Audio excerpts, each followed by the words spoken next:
बंदी छोड़ सतगुरु रामपाल जी भगवान की जय। बंदी छोड़ की सभी पुण्यात्माओं को दास का सत साहिब। तो पुण्यात्माओं पूर्ण परमात्मा का गुणगान कर रहे हैं। पूर्ण परमात्मा जब जब धरती पर आता है तो अपनी सत भक्ति के द्वारा अपनी पुण्यात्माओं को ले जाता है निजलोक सतलोक। तो आज वो पिछली पीढ़ी के समय में पूर्ण परमात्मा बंदी छोड़ के रूप में प्रकट है। तो उस मालिक का गुणगान वाणियों के माध्यम से हो रहा है। तो जो संध्या आरती है इसमें जो गूढ़ रहस्य छुपे हैं उसमें परमात्मा की सत प्रेरणा से उसका क्या निहितार्थ है, क्या मर्यादा है बंदी छोड़ के इस मार्ग में, वो सारी की सारी बताई जा रही है। तो पुण्यात्माओं एक एक वाणी का बहुत ही ज़्यादा रहस्य है। आज की ये वाणी इसलिए महत्वपूर्ण है कि ये शब्द स्वरूपी परमात्मा जिसने अपने सतगुरु को पूर्ण परमात्मा को शब्द स्वरूपी मान लिया तो उसको आगे किन किन मर्यादाओं का पालन करना है वो इसमें है। बहुत ही गहराई है पुण्यात्मा, समझने की कोशिश करना। पहले वाणी पढ़ते हैं फिर उसका मर्म समझेंगे। अदली आरती अदल समोई, निर्भय पद में मिल ना होई। दिल का दीप पवन की बाती, चित का चंदन पाँचों पाती। और तत्का तिलक ध्यान की धोती, मन की माला अचपा ज्योति।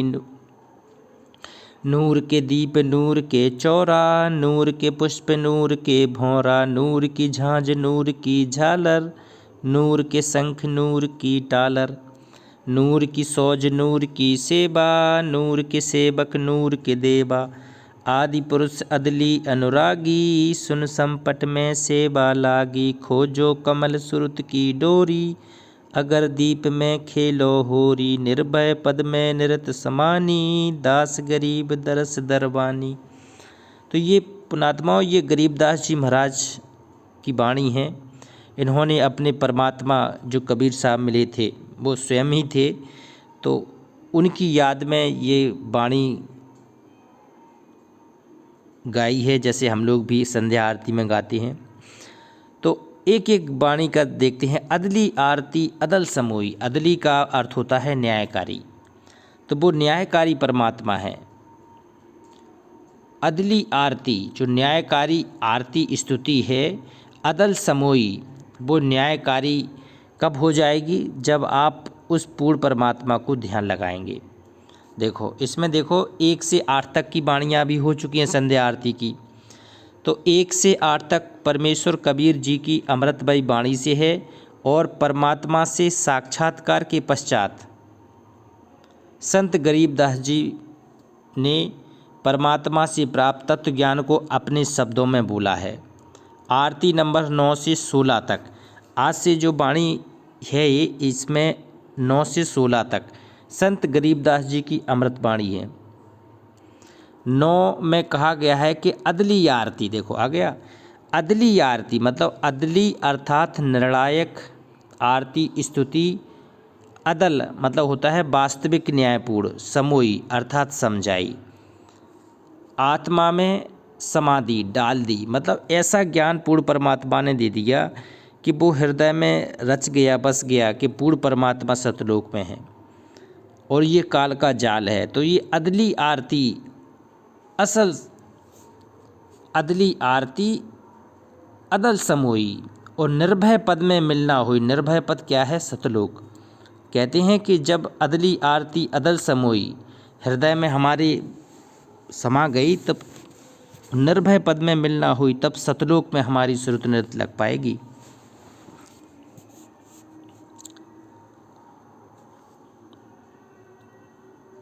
तत्व ज्ञान से आत्मा निर्भीक होकर साधना करती है, उस स्थिति में परमात्मा का मिलन होता है। उस स्थिति में बाहरी आरती के पश्चात अंदर की आरती ऐसी करनी है। देखो ये तो बाहरी आरती है। अभी क्या है, जब बच्चा इस स्टार्ट में स्कूल में एडमिशन लेता है तो वो बाहरी आरती है, क्योंकि सबसे पहले हम लोग भी जब भक्ति किया करते थे तो क्या है, किसी मंदिर पे जाते थे, जल चढ़ाते थे या फूल चढ़ाते थे। ये बाहरी आरतियों के प्रकार हैं। तो अब इस बाहरी आरती के पश्चात हमें क्या चलना है, अंदर की आरती में प्रवेश करना है। ये तत्वज्ञान है परमात्मा का। जब तक अंदर की आरती में जाना नहीं होगा बाह्य आडंबर को दूर करना नहीं होगा। तरह तरह के आडंबर, सतभक्ति में भी तरह तरह के आडंबर आ जाएंगे, तो उन आडंबर को छोड़ देना है। तो बाहरी आरती के पश्चात अंदर की आरती ऐसी करनी है कि दिल का दीप, कहते हैं दिल का दीप पवन की बाती। देखो ये बहुत गहराई है एक लाइन में कि दिल का दीप पवन की बाती। दिल का दीप का अर्थात हृदय में प्रभु का प्रेम। देखो कहती हैं दिल अंदर दीदार दर्शन, बाहर अंत न जाइए, और काया माया कहाँ बपूरी, तन मन शीश चढ़ाइए। कहते हैं हृदय कमर में पूर्ण परमात्मा सतगुरु रूप में दर्शन देते हैं। तो ऐसा आभास होना चाहिए भक्तों को, ऐसा पुण्यात्माओं को होना चाहिए। जब भक्ति करते हैं, जब श्रुत निरत पूर्ण परमात्मा लगती है, तो उसके हृदय कमल में परमात्मा का दर्शन की आभास आपको बार बार रह रह के होना चाहिए। तो कहते हैं दिल का दीप, तब वो दिल का दीप माना जाएगा जब परमात्मा आपको हृदय कमल में दर्शन देने लगेगा। तो आपको इसके लिए कहाँ जाना होगा? कहीं तो नहीं गए ना। ये इसी प्रकार ये छोटे छोटे जो हम लोग सुनते आते, कस्तूरी कुंडल बसे मृग ढूंढे बनमाए, ऐसे घट घट राम है दुनिया देखे ना है। तो ये ऐसी नहीं है स्वर्ग सात आसमान में भटकत है मन मूड, और खालिक तो खोया नहीं इसी महल में ढूंढ। ये सारी क्रियाएं अपने शरीर के अंदर ही स्टार्ट होने लगनी चाहिए। जब तक ये सारी क्रियाएं, जब तक ये भटकना इधर उधर जाना लगा रहेगा, तो ये मानना कि आपके अभी बाहरी आरती का प्रोसेस चल रहा है। जिस दिन एक जगह बैठ के अंदर की प्रोसेस में आ जाएंगे, तो कहते हैं दिल का दीप पवन की बाती। पवन क्या है? श्वास। तो श्वास की बाती क्या होता है? अजपा जाप सतनाम का, जो रुई से बाती बनाई जाती है, ये तो प्राथमिक स्थिति है, ये भी जरूरी है। रुई से जो आरती की जाती है, रुई से जो बाती लगाई जाती थी, ये प्रारंभिक स्टेज है। अंत समय में ऐसा आ जाएगा कि दिल का दीप पवन की बाती, केवल श्वास उस श्वास में नाम जपना पड़ेगा।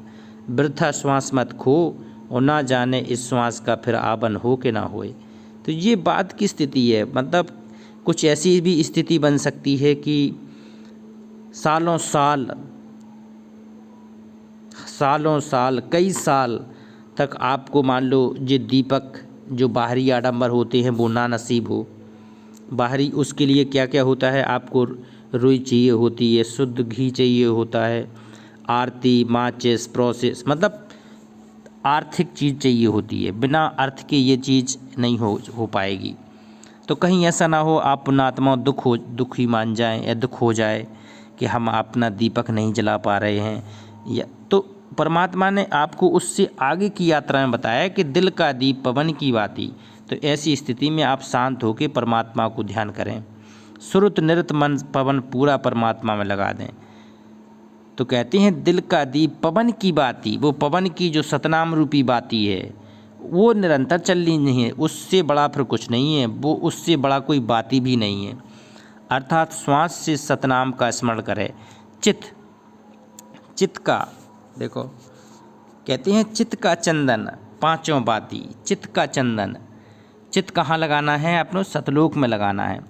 ध्यान का चंदन पांचों पाती, पाती मतलब बाती, अर्थात भक्त के 5 विशेष गुण होने चाहिए। चित्त का चंदन, जिसने पहले चंदन लगाते थे अपने सिर पर, और वो बड़े महात्मा माने जाते थे कि यार इनका देखो चंदन का तिलक लगा है। तो परमात्मा ने बताया ये बहुत छोटी क्रिया है, ये भक्ति मार्ग का बिल्कुल 0 क्रिया है ये। तो सबसे बड़ी चीज़ का है चित्त का चंदन। चंदन कैसा लगाना है कि परमात्मा के ध्यान में चित्त लग जाए। तो चित्त का चंदन पांचों पाती मतलब 5 गुण। जब तक 5 गुण नहीं होंगे तब तक वो चीज़ नहीं बनेगी। वो 5 विशेष गुण कौन कौन से हैं? एक दया, शील, संतोष, भावभक्ति और आधीनी। देखो तो कहोगे चित्त का चंदन पांचों पाती का मतलब 5 विशेष गुण होना चाहिए भगत में, जब वो परमात्मा की शब्द स्वरूप को अपने हृदय कमल में देख पाएगा। दया नहीं है तो व्यर्थ है उसकी साधना, शील नहीं है, संतोष नहीं है, भाव भक्ति नहीं है, आधीनी नहीं है, तो उसकी भक्ति व्यर्थ है, अभी वो भगत बना नहीं है। कहती हैं ये 5 गुण तो उसमें होने ही होने चाहिए। ये वास्तव में ज्योति जगानी है, तब अंदर की आरती होती है, तब होती है दिल का दीप पवन की बाती, और 5 चित्त का चंदन 5 पाती, और तत् का तिलक ध्यान की धोती, और मन की माला अजपा ज्योति। देखो कहते हैं तत् का तिलक, अर्थात तत्व ज्ञान रूपी तिलक आत्मा का होना चाहिए। अगर तत्व ज्ञान रूपी तिलक नहीं है, आपको कोई भी बेवकूफ़ बना सकता है, तो तत्व ज्ञान तत् का तिलक। भाई 27 साल से पूर्ण परमात्मा ने ये क्यों ज्ञान दिया है कि कभी ना कभी कोई ना कोई किसी ना किसी मोड़ पर ऐसी स्थिति बन ही सकती है कि अब हम क्या करें। भगत के सामने हर परिस्थिति में 2 मार्ग मिलेंगे कि हमें ये मार्ग पर चलना है कि ये मार्ग पर। तो यहाँ परमात्मा कह रहे हैं कि तत् का तिलक, आपको परमात्मा के तत्व ज्ञान का सहारा लेना पड़ेगा। यहाँ कई महत्वपूर्ण बातें आ जाती हैं जो वर्तमान में चल रही हैं। आपको हमेशा तत्व ज्ञान को आगे रखना चाहिए, क्योंकि परमात्मा ने आदेशित किया है। हम नित्य आरती करते हैं तो कहते हैं तत् का तिलक और ध्यान की धोती। ध्यान परमात्मा के सत्य स्वरूप में ध्यान, परमात्मा की सतलोक में ध्यान।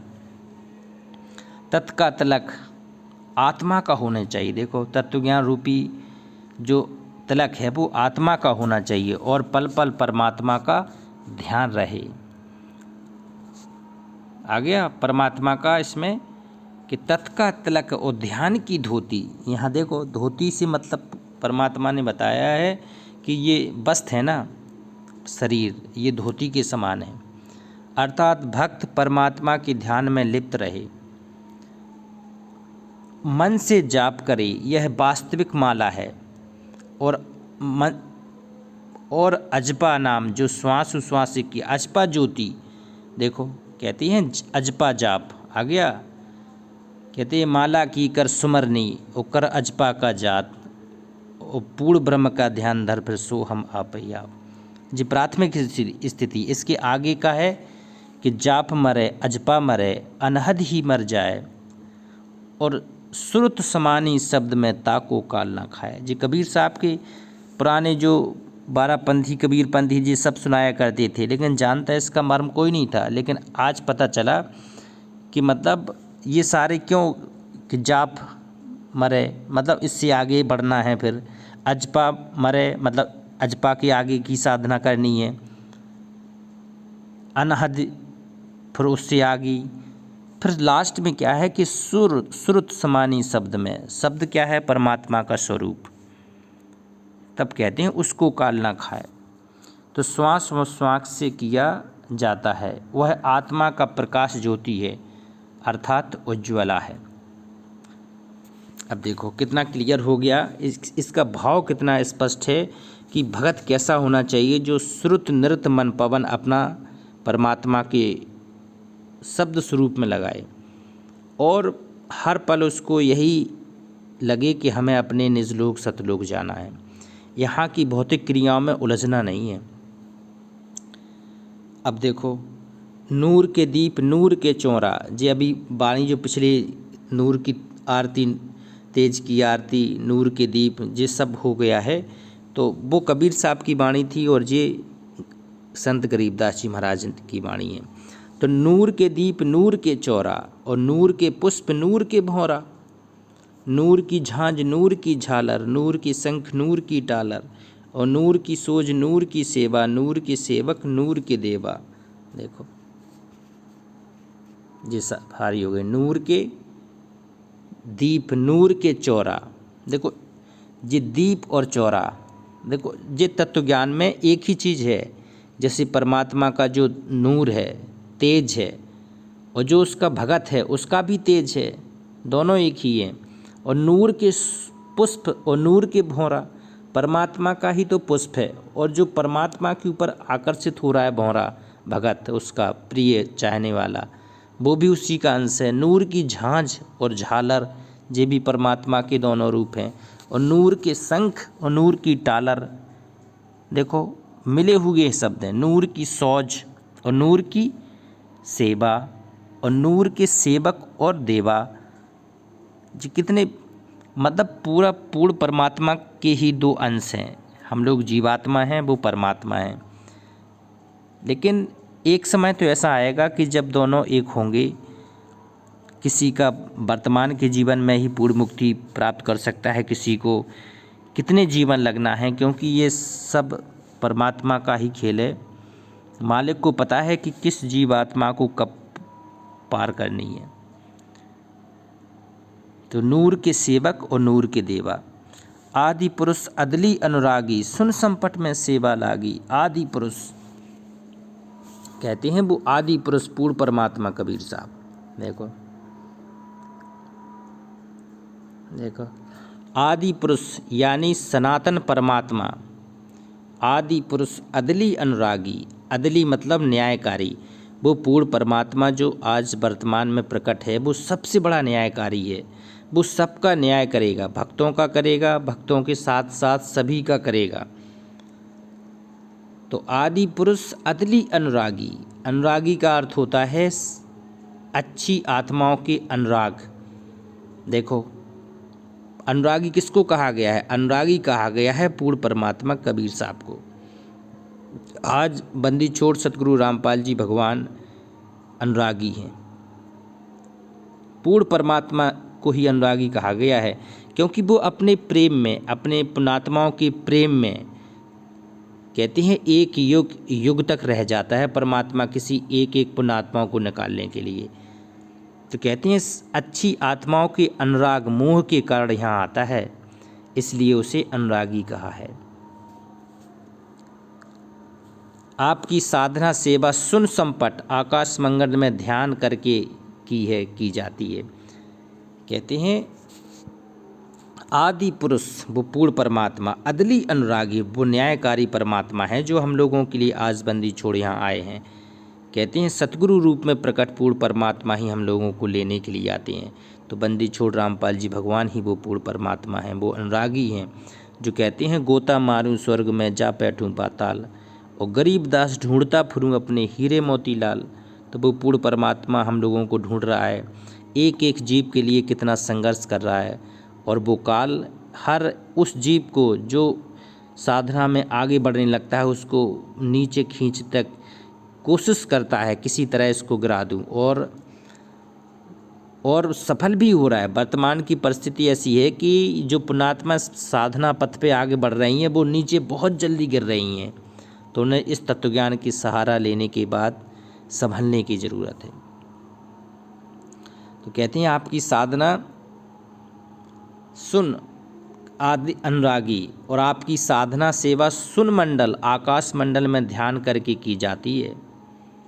देखो, आदि पुरुष अदली अनुरागी, सुन संपट में सेवा लागी। आपकी कहाँ? सुन संपटू पर सतलोक में सेवा लगी है। तो वहाँ पर ध्यान, जब जहाँ सेवा लगी है तो वहाँ पर ध्यान रखना पड़ेगा। ऐसा तो है नहीं कि सेवा आपकी यहाँ लगी है और दूसरी जगह ध्यान रखो। तो आपकी परमात्मा ने सुन संपट में सेवा लगा दी है, तो ध्यान भी वहीं सुन संपट का रखना है, यानी सतलोक का रखना है। और खोजो कमल श्रुत की डोरी, खोजो कमल श्रुत की डोरी। कहते हैं हे साधको, शरीर में बने कमलों की डोर अर्थात ऊपर चढ़ने की रस्सी, जो कमल को कमल से बांधे हुए है। परमात्मा ने बताया कि नीचे मूल कमल से लेकर सहस्त्रार्थ कमल तक की यात्रा है शरीर में। मूल कमल, फिर उसके ऊपर स्वाद कमल, स्वाद चक्र भी बोलते हैं, फिर आते हैं नाभि कमल, फिर हृदय कमल, फिर कंठ कमल, फिर ऊपर त्रिकुटी कमल, फिर सहस्त्रार कमल। तो परमात्मा यहाँ कह रहे हैं कि हे साधको, शरीर में बने कमलों की डोर अर्थात ऊपर चढ़ने की रस्सी को कमल से बांधे हुए हैं, उसको तत्वदर्शी संत से उपदेश लेकर खोजो। तो पूर्ण परमात्मा ही इन सारे कमलों को जागृत करने के मंत्र देते हैं। आज बंदी छोड़ सतगुरु रामपाल जी भगवान के पास वो पूर्ण साधना है, वो सभी कमलों को जागृत करने के मूल मंत्र हैं, अधिकारी हैं, क्योंकि अधिकारी पूर्ण परमात्मा के अलावा कोई होता ही नहीं है। तो पूर्ण परमात्मा कहते हैं जब धरती पे आता है तो वही इन मंत्रों को देता है, किस विधि से कैसे जाप करना है, कैसे खोलना है, उसकी सहज विधि भी बताता है।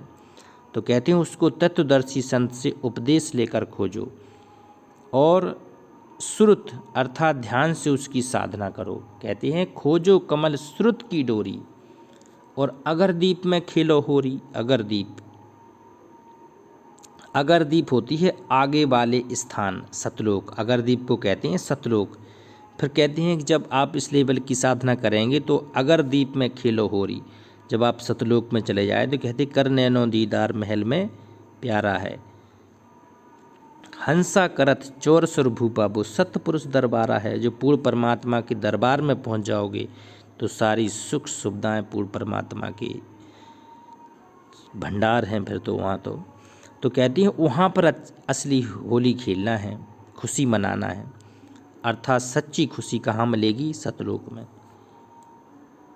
देखो निर्भय पद में निरत समानी और दास गरीब दरस दरबानी। तो यहाँ संत गरीबदास जी ने कहा है कि ऐसी साधना करने से श्रुत अर्थात विचारधारा से आत्मा निर्भीक हो जाती है।